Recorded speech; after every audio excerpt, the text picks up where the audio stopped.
أيها الذين آمنوا إذا ضربتم في سبيل الله فتبينوا ولا تقولوا لمن ألقى إليكم السلام لست مؤمنا تبتغون عرض الحياة الدنيا فعند الله مغانم كثيرة كذلك كنتم من قبل فمن الله عليكم فتبينوا إن الله كان بما تعملون خبيرا صدق اللہ العظیم۔ محترم بزرگوں اور دوستو، بس مختصر سی ہوئی پرانی بات، کہ جو بات ہوتی ہیں علم والی بات جو ہوتی ہے وہ توجہ کرنے سے سمجھ میں آتی ہے،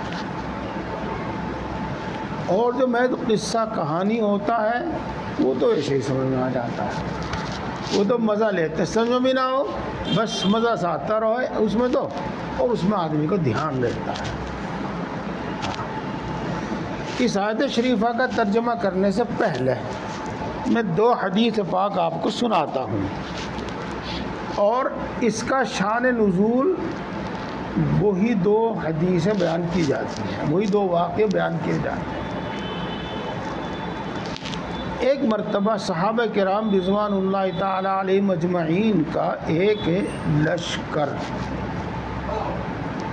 اور آپ کی معلومات کے واسطے بتا دوں، اسلام میں تاریخ اسلام کہہ لو، تاریخ اسلام میں 2 لفظ استعمال کیے جاتے ہیں، ایک کو کہتے ہیں غزوہ اور ایک کو کہتے ہیں سریہ۔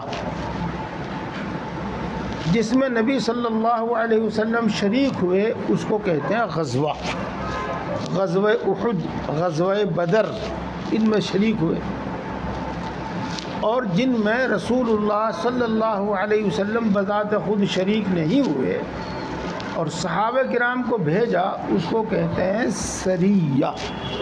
سریہ، ہاں، تو ایک سریہ تھا، یعنی صحابہ کرام جہاد کے لیے تشریف لے گئے،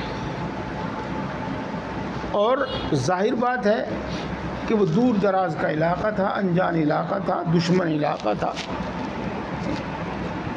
تو دور دراز کا علاقہ اور دشمن علاقہ، اس میں عام طور سے لوگوں کا آنا جانا نہیں، کسی سے تعلق نہیں، کسی سے تعارف نہیں، تو وہاں پر جب صحابہ کرام کا لشکر ایک جگہ پہنچا تو ایک شخص نے سلام کیا، اور اسلامی طریقے پر سلام کیا، یہ ہے، تو گویا کہ وہ اس بات کی علامت تھی کہ یہ شخص مسلمان ہے، یہ ہے۔ اور صحابہ کرام رضوان اللہ تعالی علیہم اجمعین نے دیکھا کہ اس شخص کے ساتھ بہت ساری بکریاں ہیں، تو اس نے شاید اپنی جان بچانے کے واسطے اور اپنا مال بچانے کے واسطے سلام کیا ہے۔ میں پہلے عرض کر چکا ہوں کہ دور دراز علاقے میں، دشمن علاقے میں گمان نہیں تھا کہ کوئی مسلمان ہوگا، اب وہ شخص اسلامی طریقے پر مسلمان سلام کر رہا ہے، تو اس بات کی علامت ہے کہ مسلمان ہے۔ صحابہ یہ سوچتے ہوئے کہ اس دور دراز علاقے میں، دشمن علاقے میں مسلمان کہاں سے آیا، یہ اپنی جان بچانے کے واسطے اور اپنا مال بچانے کے واسطے اسلامی طریقے پر سلام کر رہا ہے، تو صحابہ نے اس کو کافر سمجھ کر قتل کر دیا، یہ اس کی بکریوں پر قبضہ کر لیا۔ ایک دوسرا واقعہ ہے، اس کو بھی سریہ ہی کہتے ہیں، حضرت مقداد رضی اللہ تعالی عنہ اس کے امیر تھے، وہ بھی ایک ایسے ہی انجان اور دشمن علاقے میں گئے، وہاں ایک جگہ پر کوئی قبیلہ تھا چھوٹا موٹا، کچھ آدمی جمع تھے، انہوں نے ہلکا پھلکا مقابلہ کیا اور باقی سب بھاگ گئے، ایک شخص رہ گیا۔ بھاگنے والوں کے پاس کوئی مال جائیداد نہیں تھی اور اس شخص کے پاس مال و جائیداد بہت تھا۔ تو جب مسلمانوں سے اس کا سامنا ہوا تو اس نے کہا اشہد ان لا الہ الا اللہ و اشہد ان محمد رسول اللہ۔ ان کے ذہن میں بھی وہی بات آئی۔ اس کلمے کا پڑھنا تو یہ بتاتا ہے کہ یہ شخص مسلمان ہے، لیکن ان کے ذہن میں بھی وہی بات آئی کہ دور دراز علاقہ، دشمن علاقہ، یہاں مسلمان کہاں سے آئے؟ اس نے تو جن کے پاس مال نہیں تھا وہ تو بھاگ گئے، اور اس کے پاس مال ہے تو اپنی جان بچانے کے واسطے اس نے کلمہ پڑھا، اپنا مال بچانے کے واسطے اس نے کلمہ پڑھا، تو اس کو قتل کر دیا، مال پر قبضہ کر لیا۔ یہ ہوا۔ اب یہ دونوں واقع رسول اللہ صلی اللہ علیہ وسلم کے پاس پہنچے۔ یہ اب معاملہ یہی تھا کہ کیا فیصلہ ہو، ان کو مسلمان تسلیم کیا جاوے اور ان قتل کرنے والوں کی غلطی مانی جاوے، یہ یا ان کو کافر سمجھا جاوے، ان کے قتل کو درست قرار دیا جاوے اور ان کے مال پر قبضہ کرنا جائز قرار دیا جاوے۔ یہ معاملہ ہوا۔ تو اس معاملے میں ایک شخص نے وہیں اختلاف کیا کہ تم نے کلمہ پڑھنے والے کو قتل کر دیا، یہ درست نہیں کیا۔ انہوں نے کہا کہ نہیں، اس نے اپنی جان بچانے کے واسطے کلمہ پڑھا، یہ مسلمان نہیں ہے۔ جب رسول اللہ صلی اللہ علیہ وسلم کے پاس یہ خبر پہنچی تو آپ حضرت مقداد رضی اللہ تعالی عنہ پر بہت ناراض ہوئے اور اس کی چادر پکڑ کر یوں ہلا کر کہا ہلا شققت قلبہ، تو نے اس کا دل چیر کر کیوں نہیں دیکھ لیا تھا کہ اس میں ایمان ہے کہ نہیں ہے؟ تو نے قتل کیوں کیا اس کو؟ یہ ہوا۔ تو اللہ تبارک و تعالیٰ نے یہ آیت شریفہ نازل فرمائی۔ احادیث سے معلوم ہوتا ہے کہ اس قسم کے واقعات بھول چوک اور دوسرے موقعوں پر بھی ہوئی، پھر اللہ نے یہ آیت شریفہ نازل فرمائی۔ اور اس پوری آیت شریفہ کا حاصل یہ ہے کہ کوئی کام محض اندازے اور اٹکل سے نہ کیا کرو، محض ایک پہلو پر نظر نہ رکھا کرو، دوسرا پہلو بھی دیکھ لیا کرو۔ پہلو سمجھ میں نہ آیا ہو، میں آپ کو کہتا ہوں سکے کے ایک رخ کی طرف نہ دیکھا کرو، دوسرا رخ بھی دیکھ لیا کرو اور تحقیق کیا کرو معاملے کی، اور تحقیق کرنے کے بعد ہی پھر کوئی عمل درآمد کیا کرو۔ جب تک اطمینان نہ ہو جائے پوری طریقے سے اس وقت تک عمل درآمد نہیں کرنا چاہیے۔ تو اس آیت شریفہ سے معلوم ہوتا ہے کہ اللہ رب العزت نے ان دونوں کو قتل خطا قرار دیا، قتل خطا، جیسے پہلے ذکر آیا تھا نا پچھلے ہفتے، تو وہ قتل خطا قرار دیا اور یوں کہا کہ ذرا سوچ سمجھ کے کام لیا کر۔ اب آپ ترجمہ سنیں گے انشاءاللہ بات ساری سمجھ میں آ جائیں گی، کچھ دوسری بات میں بعد میں بتاؤں گا، لیکن پہلی بات میں آپ کو بتا دوں۔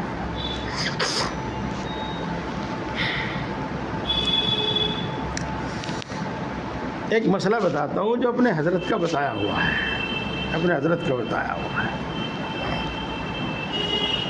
خریدنے والا بھی نہیں کہہ لو آپ، چلو آپ زیادہ اچھی طرح سمجھ جائیں گے۔ خریدنے والا جنید بغدادی اور بیچنے والا شیخ عبد القادر جیلانی، یہاں تو آپ کو کوئی شک شبہ نہیں ہوگا۔ لیکن اگر آپ نے سامان وزن میں خریدا ہے تو ان دونوں کو پر لازم اور ضروری ہے کہ آمنے سامنے وزن کریں۔ میں فلاں دکان پہ سامان اٹھا لوں تو تول کر رکھ دے، تو یہ جائز نہیں ہے۔ سامنے تولنا اور سامنے تلوانا لازم اور ضروری ہے۔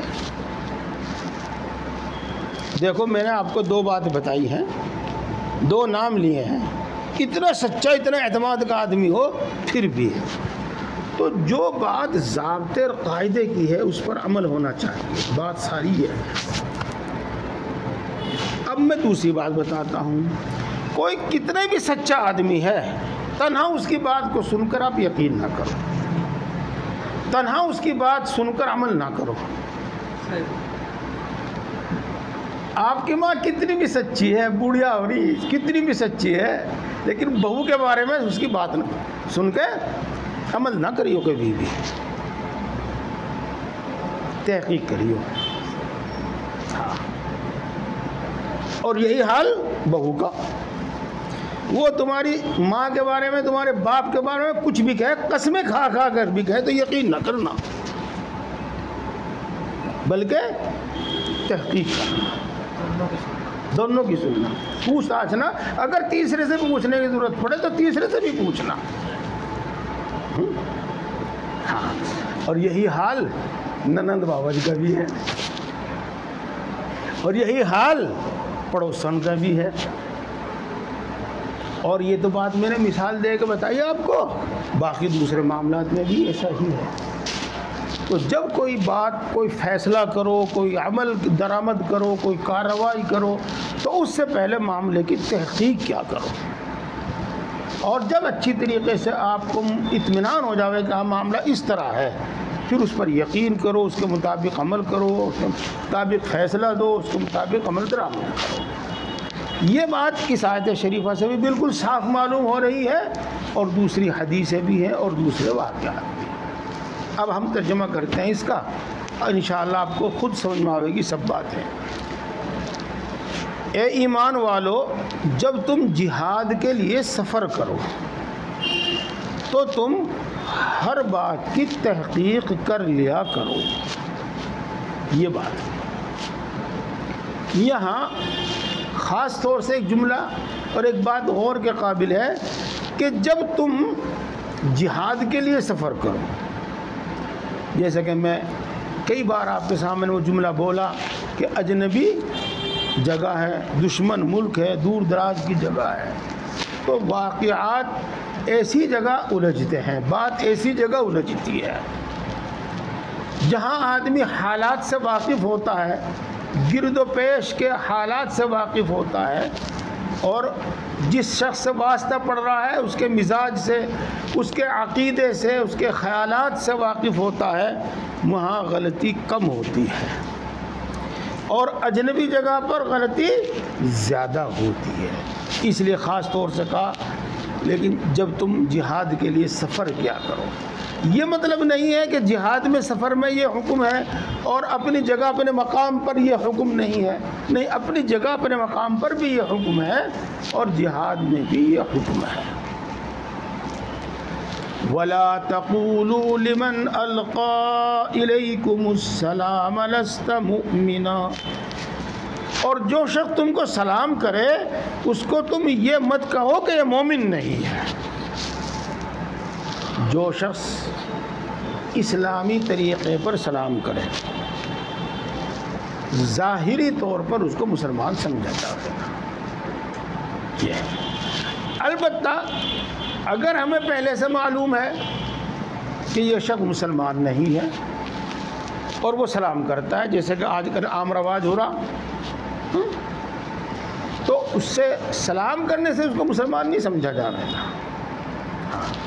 ایک شخص سلام کرتا ہے لیکن اس کے گلے میں جنیو پڑا ہوا ہے، اس کے سر پر چوٹی لٹکی ہوئی ہے، تو صرف سلام سے اس کو مسلمان نہیں سمجھا جاتا. اب ہم یوں کہیں گے کہ اسلام کی علامت تو پائی جاوے. سن رہے بھائی آپ؟ بات سمجھ میں آ رہی؟ اسلام کی علامت تو پائی جاوے اور کفر کی کوئی علامت نہ پائی جاوے تو ہم اس کو مسلمان سمجھیں گے. اسلام کی علامت تو پائی جاوے اور کفر کی کوئی علامت نہ پائی جاوے تو ہم اس کو مسلمان سمجھیں گے. یہ ہے. تو یہاں جو تمہیں سلام کہے تو تم اس کو یہ مت کہو کہ مسلمان نہیں ہے. تبتغون عرض الحیات الدنیا، دنیاوی سامان کے خواہش کی بنا پر.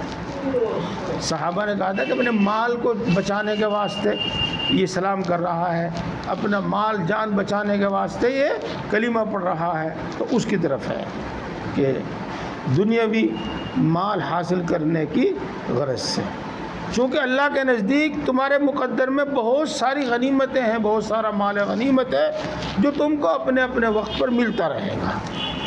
یہاں تک بات ہو گئی اور وہ سب باتیں آپ کو سمجھ میں بھی آ گئی. ہاں، اب اگلی ایک بات ہے، وہ بھی یہاں پر تو بس اس سے ایک ہی بات سمجھ میں آئے گی، لیکن غور کرنے سے اس میں بہت باتیں سمجھ میں آئیں. كَذَلِكَ كُنْتُم مِّن قَبْلُ، اس سے پہلے تم بھی ایسے ہی تھے، اس سے پہلے تم بھی ایسے ہی تھے. جب تم کو اسلام پیش کیا گیا اور تم نے وہ بات مان کر کلمہ طیبہ پڑھا، تو تمہارے بھی تو زبان سے کلمہ طیبہ پڑھ لینے سے تمہیں مسلمان مان لیا گیا تھا. ایسے جب یہ شخص اپنی زبان سے کلمہ طیبہ پڑھ رہا ہے تو اس کو تم نے کیوں مسلمان نہیں مانا؟ تم بھی ایسے ہی تھے، یعنی ایک وقت میں تم کافر تھے، پھر تم نے اپنی زبان سے کلمہ طیبہ پڑھا اور کلمہ طیبہ پڑھنے پر تم کو مسلمان مان لیا گیا، تم نے اس کو کیوں نہیں مانا مسلمان؟ یہ كَذَلِكَ كُنْتُم مِّن قَبْلُ فَمَنَّ اللَّهُ عَلَيْكُمْ، پھر اللہ تبارک و تعالیٰ نے تم پر احسان کیا. کیا احسان کیا؟ کہ تم کو نماز کی توفیق دی، تم کو روزوں کی توفیق دی، تم کو جہاد کی توفیق دی، تم کو ایمان کی دوسری علامتوں کی توفیق دی، تم کو دوسرے اعمال کی توفیق دی، تم پکے مسلمان ہو گئے، تمہارا ظاہر تمہارا باطن ہر چیز مسلمان ہو گئی. تو اللہ کا احسان. فَتَبَيَّنُوا، پھر تمہیں کہا جاتا ہے کہ معاملے کی تحقیق کر لیا کرو.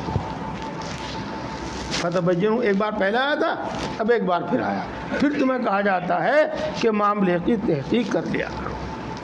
ان اللہ کان بما تعملون خبیرا، بے شک اللہ تبارک و تعالی تمہارے تمام اعمال کی خبر رکھتا ہے.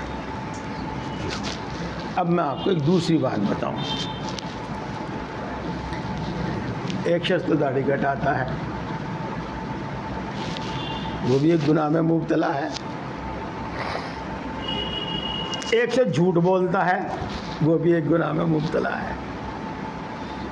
چھوٹے بڑے تو ہو سکے.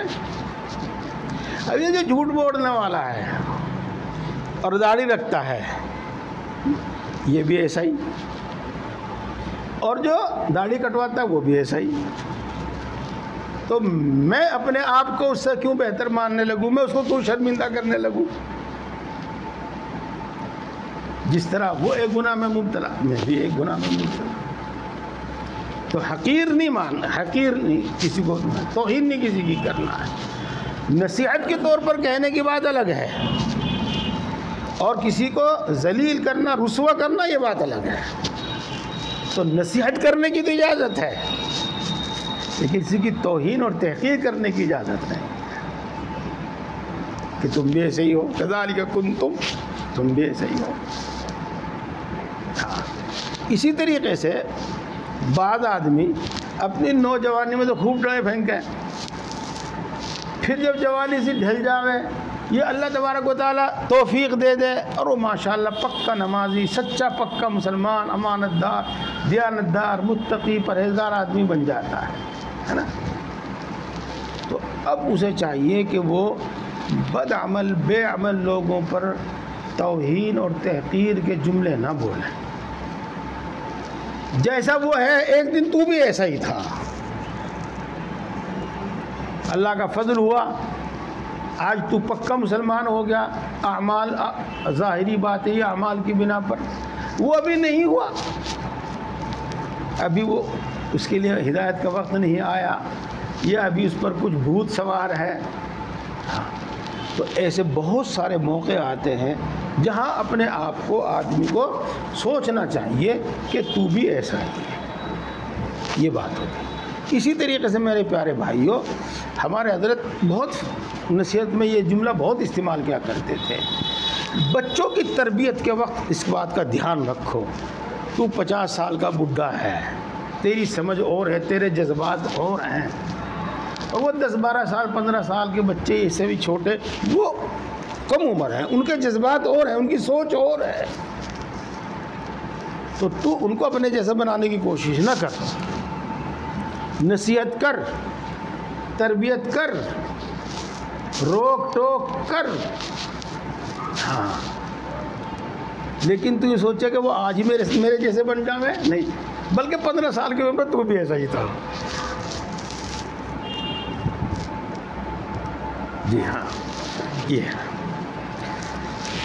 لا يستوي القاعدون من اگلی آیت کا بھی میں پہلے حاصل بتاتا ہوں آپ کو۔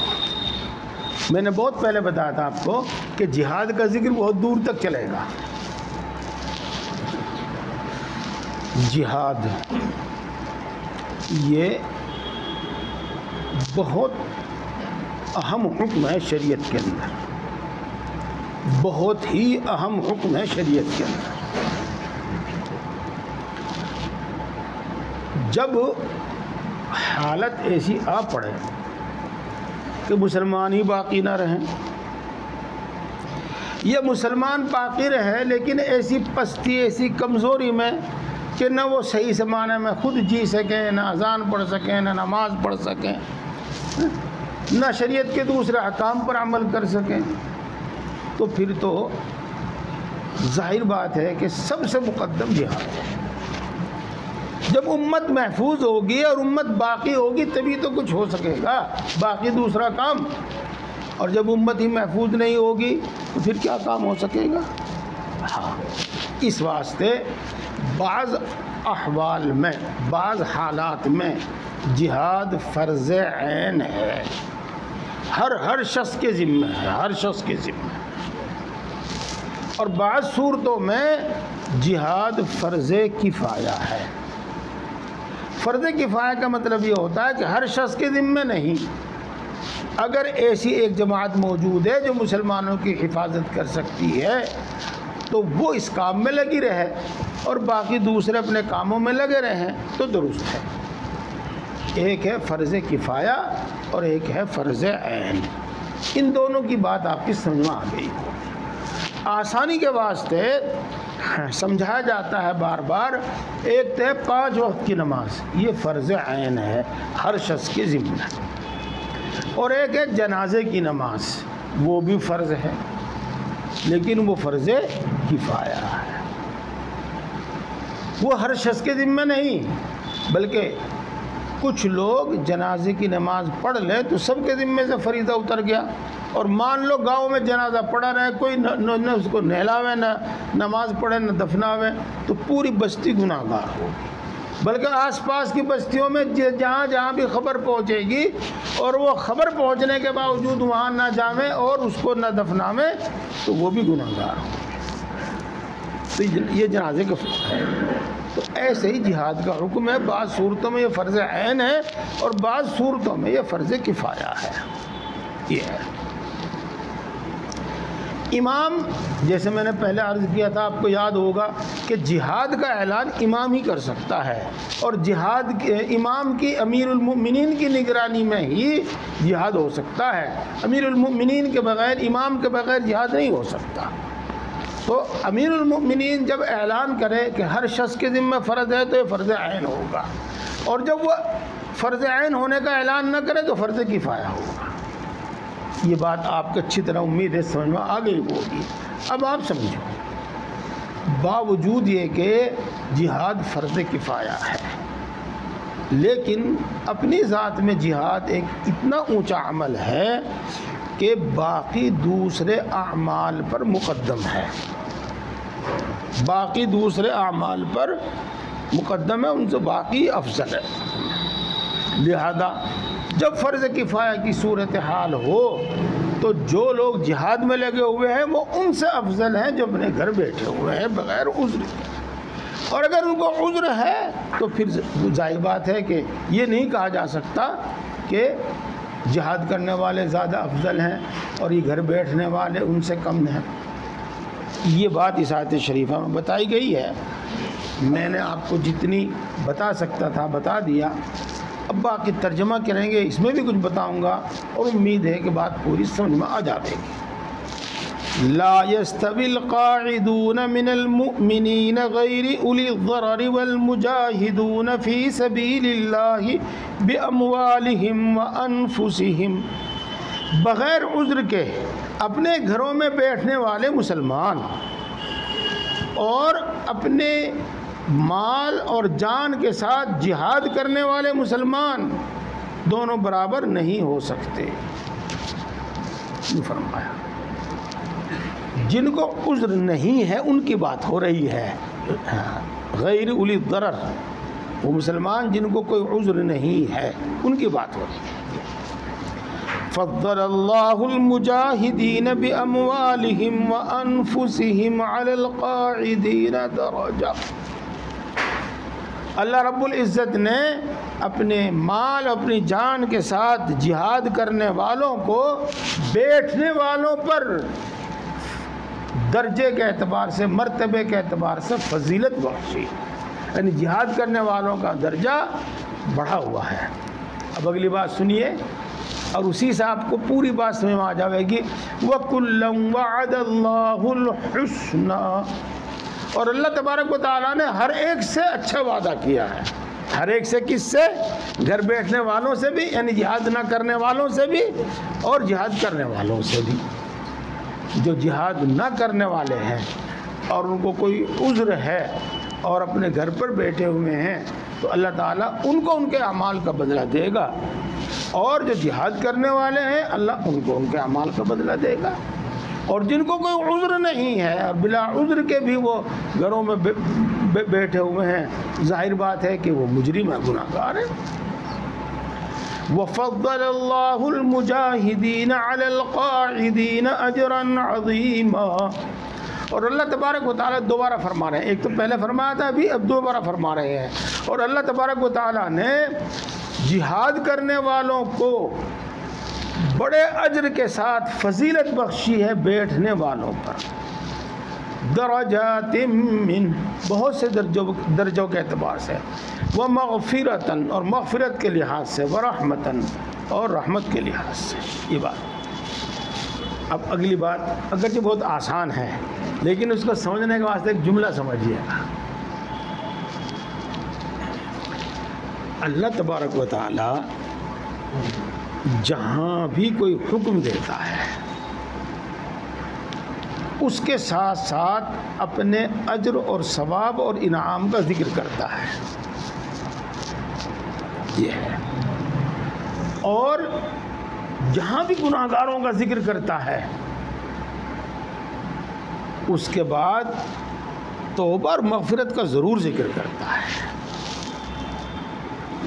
تاکہ وہ قصوروار اور وہ مجرم توبہ کی طرف رغبت کر کے اور توبہ کر کے اپنی حرکت سے باز آ جائیں، اپنے گناہ سے باز آ جائیں. تو دیکھو یہاں پر اگرچہ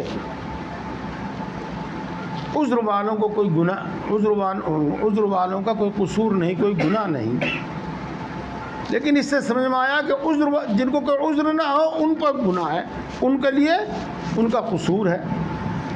تو اللہ ان کے لیے فرماتے ہیں وَكَانَ اللَّهُ غَفُورًا رَحِيمًا. اور اللہ تبارک و تعالیٰ بہت بخشنے والا ہے اور اللہ تبارک و تعالیٰ بہت مہربان ہے، بہت مہربان ہے. یہ ایک بات ہوگی. اب ایک دوسری بات اور سمجھیے گا. میں بیٹھ کر نماز پڑھتا ہوں اور اپنے آپ کو عذر معذور سمجھتا ہوں، اور حقیقت میں اگر میں معذور ہوں تو پھر تو میں بے قصور ہوں. لیکن ایسا بھی تو ہو سکتا ہے کہ میں تو اپنے آپ کو معذور سمجھتا ہوں اور اللہ کے نزدیک میں معذور نہ ہوں. میں تو سمجھ رہا کہ میرے لیے بیٹھ کر نماز پڑھنا جائز ہے، حالانکہ مجھے ایسا عذر نہیں ہے. ہاں، اب میں تو معذور سمجھ کر اپنے آپ کو بیٹھ کر نماز پڑھ رہا ہوں، حالانکہ وہ عذر ایسا نہیں جس پر بیٹھنے کی نماز. تو اب بھی جرم ہے، اب بھی قصور ہے. لیکن اللہ تبارک و تعالی دل سے توبہ کرنے والوں کو معاف کرنے والا ہے اور ان پر رحم کرنے والا ہے۔ اب ہمیں کیا کرنا چاہیے؟ اب ہمیں یہ کرنا چاہیے کہ اگر ہم نے تیمم کیا تو وہ استغفار بھی کرنا چاہیے۔ تیمم پر استغفار نہیں، تیمم تو وضو ہی کا درجہ رکھتا ہے، لیکن اس پر استغفار کرے کہ مجھے تیمم کرنے ایسا عذر تھا کہ نہیں کہ میں تیمم کرتا، میرے لیے تیمم جائز ہے، یا ایسا عذر نہیں تھا جس کے مجھے تیمم جائز نہیں تھا۔ اب دو مثالیں میں نے دی آپ کو، دو بات سننا۔ میں نے مسح کیا، یہاں پر مسح کیا، بالکل جائز ہے، مسح درست ہو گیا، لیکن یہ اس وقت ہے جب کہ پٹی کھولنا باندھنا دشوار ہو، یہ جب اس وقت ہے جب کہ اس کا دھونا دشوار ہو، اس کا ایک ہے، اس وقت تفصیل نہیں بتاتا۔ تو میں نے تو عذر سمجھ کر، معذور سمجھ کر اس پر مسح کر لیا، تو اس وقت مجھے استغفار بھی کرنا چاہیے۔ ہو سکتا ہے حقیقت میں میرے لیے یہ عذر مسح کرنے کی اجازت نہ دیتا ہوں۔ امید ہے کہ ان مثالوں سے اور بھی بات سمجھ میں آئی ہوں گی، اور اگر پوری نہیں آئی ہوگی تو آدھی تو آئی ہوگی، اور آدھی بھی نہیں آئی ہوگی تو کچھ نہ کچھ تو آئی ہوگی، انشاءاللہ اس سے بھی فائدہ ہوگا۔ اللہ تبارک و تعالی توفیق عطا فرمائے۔